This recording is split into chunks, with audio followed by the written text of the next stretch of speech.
ईसाई सभी आपस में भाई भाई। हिंदू मुस्लिम सिख ईसाई सभी आपस में भाई भाई। हर जगह तीनों रंग आसमान में, सब मिलकर जन गण मन गाओ, इस तिरंगे के सम्मान में। सब मिलकर जन गण मन गाओ, इस तिरंगे के सम्मान में।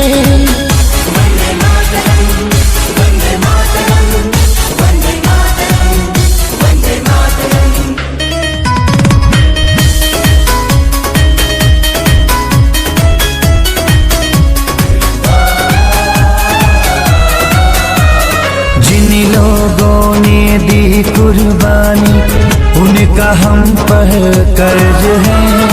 आजादी को कायम रखना हम सभी का फर्ज है।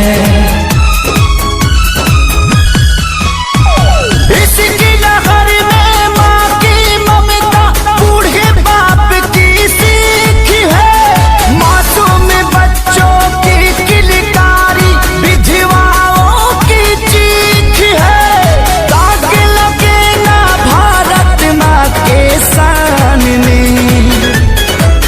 सब मिलकर जन गण मन गावो,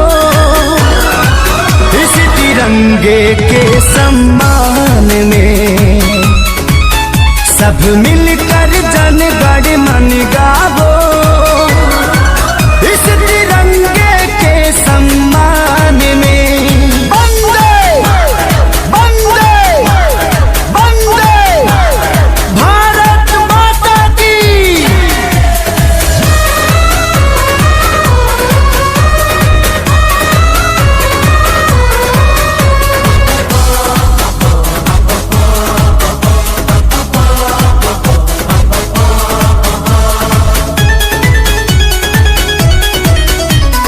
हम सब किस्मत वाले हैं जो चैन की नींद सोते हैं।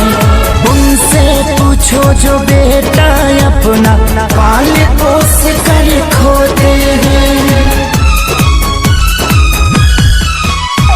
क्रांति की जो जली मसाले, उनकी यही ललकार है। देश का बच्चा बच्चा अपनी सरहद का सरदार है। वंदे मातरम गूंजे हिंदुस्तान में। सब मिलकर जन गण मन गावो,